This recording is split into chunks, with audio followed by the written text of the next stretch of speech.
Hi friends, எல்லோரும் நல்லா இருக்கீங்களா? இந்த வீடியோ வந்துட்டு கோவாவோட கண்டினியூஷன் வீடியோ தாங்க. இதுக்கு முன்னாடியே வந்துட்டு கோவாவுக்கு வந்துட்டு ஈஸியாக நம்ம எப்படி ரீச் ஆகிறது, கோவாவில் வந்து நம்ம எங்கே ஸ்டே பண்ணியிருந்தோம், அதே மாதிரி கோவாவில் ஃபஸ்ட் 2 days வந்துட்டு என்னென்ன பண்ணோங்கிற டீட்டெயில்டான வீடியோ வந்துட்டு இதுக்கு முன்னாடி போட்டிருக்கோம். உங்களுக்கு அது யூஸ்ஃபுல்லாக இருக்கும்னு நினச்சிங்க அப்படின்னா வந்துட்டு அதை செக் பண்ணிக்கோங்க. இந்த வீடியோவில் டே 3ல் வந்து என்ன பண்ணோங்கிறதாங்க பார்க்க போகிறோம். டே 3ல் வந்து நாங்கள் வாட்டர் ஸ்போர்ட் ஆக்டிவிட்டி வந்துட்டு புக் பண்ணியிருந்தோம். அந்த புக் பண்ண பேக்கேஜுக்கு வந்துட்டு என்னென்ன ஆக்டிவிட்டீஸ்லாம் நம்மளால் பண்ண முடியும், அந்த கொடுக்குற ப்ரைஸ்க்கு வந்துட்டு அந்த ஆக்டிவிட்டி ஒர்த்தா, அது எல்லாமே வந்துட்டு இந்த வீடியோவில் டீட்டெயில்டாக பார்க்க போகிறோம். வாங்க டைரெக்டாக வீடியோக்குள்ளே போயிடலாம். நாங்கள் வாட்டர் ஸ்போர்ட் ஆக்டிவிட்டி வந்து கெலங்குட் பீச்லேயே புக் பண்ணிட்டோங்க. per பர்சனுக்கு வந்துட்டு 2500 சொன்னாங்க. நாங்கள் ஃபைனலாக 2300க்கு வந்துட்டு ஓகே பண்ணிட்டோம். அதோடு சேர்த்து நம்ம ஸ்கூபா டைவிங் பண்ணோம் அப்படின்னா வந்துட்டு அதுக்கான ஸ்வீட்டுக்கு வந்துட்டு எக்ஸ்ட்ரா 200 சார்ஜ் பண்ணுவாங்க. ஆக மொத்தத்தில் ஒரு பர்சனுக்கு வந்துட்டு 2500க்கு வந்துட்டு நாங்கள் பேக்கேஜ் புக் பண்ணியிருந்தோங்க. நம்ம இவங்ககிட்ட பேக்கேஜ் புக் பண்ணிட்டோம் அப்படின்னா வந்துட்டு பிக்கப் அண்ட் ட்ராப் வந்துட்டு அவங்களே ஃப்ரீயாக பண்ணிடுவாங்கங்க. இப்போ வந்துட்டு நம்ம எந்த லொக்கேஷனில் தங்கியிருக்கோம் அப்படின்னு அவங்ககிட்ட சொன்னோம் அப்படின்னா வந்துட்டு அதுக்கு நியர்பையில் வந்து அவங்களே வந்துட்டு ட்ராவல்ஸில் பிக்கப் பண்ணிப்பாங்க. அதே மாதிரி வந்துட்டு வாட்டர் ஸ்போர்ட் ஆக்டிவிட்டி முடிஞ்சிட்டு ஈவினிங் வந்துட்டு அதே ஸ்பாட்டில் வந்துட்டு நம்மளை ட்ராப்பும் பண்ணிடுவாங்க. அவங்க வந்துட்டு 2 ஆப்ஷன் கொடுப்பாங்க. ஒன்று வந்துட்டு பிக்கப் வந்துட்டு அவங்க பண்ணிக்கலாம், அப்படி இல்லைனா வந்துட்டு எந்த ஸ்பாட்லேருந்து வந்துட்டு போட் கிளம்புன்னு சொல்லுவாங்க, அந்த ஸ்பாட்டுக்கு வந்து நம்மளே டைரெக்டாக போயிடலாம். நமக்கு எது கன்வீனியன்ட்டோ அதை பார்த்து நம்ம செலக்ட் பண்ணிக்கலாம். நம்மளை 8:30 9 o'clock வந்துட்டு அங்கே ஸ்பாட்டுக்கு வர மாதிரி சொல்லிடுவாங்கங்க. ஆனால் வந்துட்டு போட் வந்துட்டு 10 or 10:30க்கு தான் எடுப்பாங்க. ரொம்ப டிலே பண்ணிட்டாங்க நாங்கள் போகும்போது. ரெகுலராக அப்படி பண்ணுறாங்களா இல்லை நாங்கள் போகும்போது அப்படி பண்ணாங்களான்னு தெரில. அதே மாதிரி வந்துட்டு பிரேக்ஃபாஸ்ட் அண்டு லன்ச் வந்துட்டு அன்லிமிட்டெட் அப்படிங்கிற மாதிரி சொல்லியிருந்தாங்க. ஆனால் பிரேக்ஃபாஸ்ட்டு பார்த்திங்கன்னா வந்துட்டு சமோசா தாங்க கொடுத்தாங்க. சமோசா வந்துட்டு நம்ம எவ்வளோ வேணால் சாப்பிட்டுக்கலாம். 1000 தான் சமோசா அன்லிமிட்டட்னாலும் வந்துட்டு எவ்வளோ சாப்பிட முடியும்? மிஞ்சி போனால் ஒரு 3-4 தான் சாப்பிட முடியுங்க. அதுக்கு மேலே சாப்பிட முடியல. மதியம் லஞ்சுக்கு பார்த்தோம் அப்படின்னா வந்துட்டு பஃபெட் டைப் லஞ்ச் அப்படின்னு சொல்லியிருப்பாங்க. பஃபெட் டைப்னால் வந்துட்டு நம்ம ரொம்ப ஓகோன்லாம் இருக்காதுங்க. நார்மலாக வந்துட்டு ஒரு ரைஸ் கொடுப்பாங்க. அந்த ரைஸ்க்கு வந்துட்டு தொட்டுக்க வந்து சிக்கன் கிரேவி கொடுப்பாங்க. அதே மாதிரி வந்து சப்பாத்தி வந்துட்டு ஒரு 2-3 கொடுப்பாங்க, அவ்வளோதாங்க. அது வந்துட்டு அன்லிமிட்டட். ரைஸ் எவ்வளோ வேணால் வாங்கிக்கலாம், கிரேவி எவ்வளோ வேணால் வாங்கிக்கலாம். அதுதான் பஃபெட் லஞ்சுன்னு சொல்லுவாங்க. போட் ஸ்டார்ட் பண்ணி 2.5 மணி நேரத்தில் வந்துட்டு ஒரு இடத்துல நிறுத்தினாங்கங்க. அது பேர் தான் கிராண்ட் ஐலாண்ட். போகிற வழியில் வந்து பார்த்தோம் அப்படின்னா வந்து நமக்கு 2-3 இடத்துல வியூஸ்லாம் வந்துட்டு பயங்கரமாக இருந்தது. நமக்கு லக் இருந்தது அப்படின்னா வந்துட்டு டால்ஃபின்ஸும் பார்க்கலாம். நாங்கள் வந்துட்டு போகும்போது ஒரு 2 இடத்துல டால்ஃபின்ஸ் பார்த்தோம். அதே மாதிரியே வந்து கோவாவில் வந்து சீக்குள்ளே வந்து அடிக்கடி வந்துட்டு நமக்கு மலை குன்றுகள் மாதிரி வந்துட்டு நிறைய இருக்கும். அதனால் அந்த வியூவே பார்க்க நல்லாயிருக்கும். போட்டில் போகும்போது வந்துட்டு அதை பார்க்குறதுக்கு அந்த வியூ நல்லா சூப்பராகவே இருந்தது. அந்த பேக்கேஜில் ஃபஸ்ட் ஆக்டிவிட்டியே ஸ்கூபா டைவிங் தாங்க. நம்ம போட் நிறுத்தின கிராண்ட் ஐலாண்டில் தான் வந்துட்டு ஸ்கூபா டைவிங்க்கு எல்லாருமே வந்து ட்ரெயின் பண்ணி இது பண்ணிட்டுருந்தாங்க. ட்ரைனிங்னால் பார்த்தா அப்படின்னா நமக்கு பெருசாக வந்துட்டு ட்ரைனிங்லாம் கொடுக்கலங்க. 2-3 சிம்பிள்ஸ் கொடுத்தாங்க.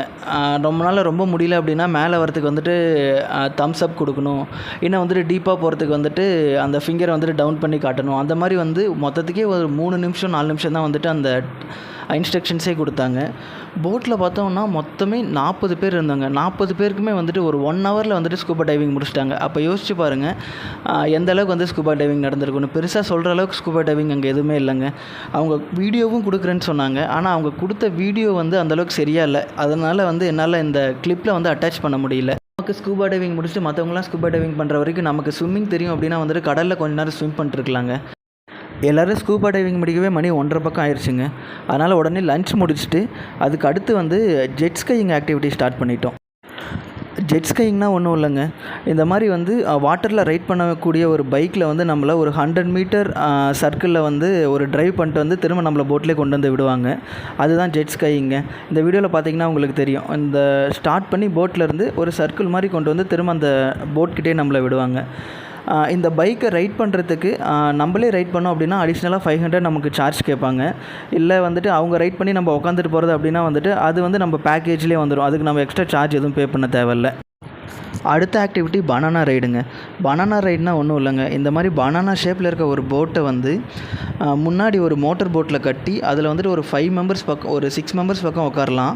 அந்த முன்னாடி மோட்டர் போட்டில் கட்டி அதுவே மாதிரி இப்போ ஜெட் ஸ்கையிங் ஒரு ரவுண்டு கூட்டிகிட்டு போனாங்க இல்லையா, அதே மாதிரியே வந்துட்டு இந்த போட்டை கட்டி இழுத்து இதை ஒரு ரவுண்டு கூட்டிகிட்டு வந்து விடுவாங்கங்க. இதுக்கு பேர் தான் பனானா ரைடுங்க. அடுத்த ஆக்டிவிட்டி வந்து ஸ்பீட் போட்டுங்க. ஸ்பீட் போட்டிங்கில் போட்டில் மேக்ஸிமம் ஸ்பீடில் வந்துட்டு கூட்டிகிட்டு போவாங்க. அதுதான் வந்துட்டு ஸ்பீட் போட்டிங்கிறது. ஸ்பீட் போட்டிங்கோட எக்ஸ்பீரியன்ஸ் வந்துட்டு ரொம்ப நல்லா இருந்ததுங்க.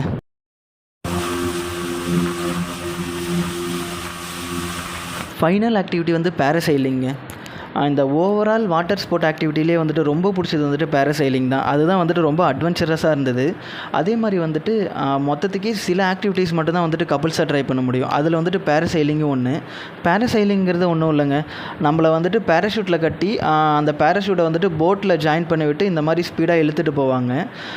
அது நமக்கு கொஞ்சம் நல்லா ஃபன்னாகவும் த்ரில்லாகவும் இருந்ததுங்க.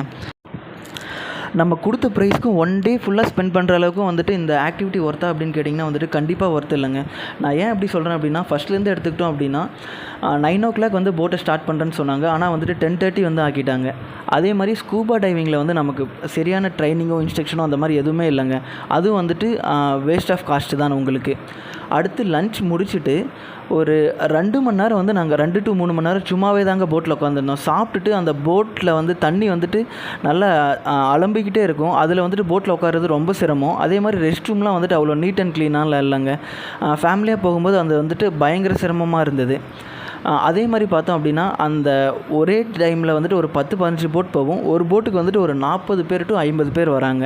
அது எல்லாருக்கும் சேர்த்து வந்து ஒரே ஜெட் ஸ்கையிங் மெம்பர் தான் இருக்காங்க, ஒரே பேராஸ்லைடிங் மெம்பர் தான் இருக்காங்க, ஒரே ஸ்பீட் போட்டு தான், அதே மாதிரி வந்துட்டு ஒரே பனானா ரைட் மெம்பர் தான் இருக்காங்க. அப்போ யோசிச்சு பாருங்கள் நம்ம எவ்வளோ நேரம் வெயிட் பண்ணுற மாதிரி இருக்கும் அப்படின்ட்டு. 4:30 ஈவினிங் கிளம்பிடலாம் நாங்கள். ஆனால் நாங்கள் கிளம்பும்போது வந்துட்டு 6:30, 7 ஆயிடுச்சுங்க. அது மட்டும் இல்லாமல் எங்கள் கூட வந்தவங்களாம் நிறைய ஆக்டிவிட்டி ட்ரை பண்ணவே இல்லைங்க. ஓவராலாக இப்போ நமக்கு வந்து பார்த்தோம் அப்படின்னா ஸ்கூபா டைவிங், அந்த ஜெட் ஸ்கையிங், பனானா ரைட் இது 3 முடிக்கிறதுக்கே வந்து அரௌண்ட் 5:30 பண்ணிட்டாங்க. அதுக்கப்புறம் வந்து போட்டில் உட்காந்துருந்தது, அந்த டயர்ட்னஸ் அந்த மாதிரி ஆகவும் வந்துட்டு நிறைய பேருக்கு எனர்ஜியே போயிடுச்சு. அதனால் வந்து அந்த ஸ்பீட் போட், பேராஸ்லைடிங்லாம் வந்துட்டு நிறைய பேர் ட்ரை பண்ணவே இல்லை. என்ன பர்சனல் சஜஷன் கேட்டிங்க அப்படின்னா வந்துட்டு இந்த பேக்கேஜுக்கு போகிறது வந்துட்டு வேஸ்ட் ஆஃப் டைம் அண்ட் மணிங்க. அதையும் மீறி நீங்கள் போகணுன்னு ஆசைப்பட்டீங்க அப்படின்னா வந்துட்டு சோலோ பேக்கேஜ் இருக்குது. அதில் வந்துட்டு ஸ்பெசிஃபையாக கப்புள்ஸ் மட்டும் கூட்டிகிட்டு போவாங்க. அது வந்துட்டு ப்ரைஸ் கொஞ்சம் ஜாஸ்தியாக இருக்கும். பட் அது வந்துட்டு கொஞ்சம் ஒர்த்தாக இருக்கும்னு நினைக்கிறேன். நீங்கள் அதை ட்ரை பண்ணி பார்க்கலாம்.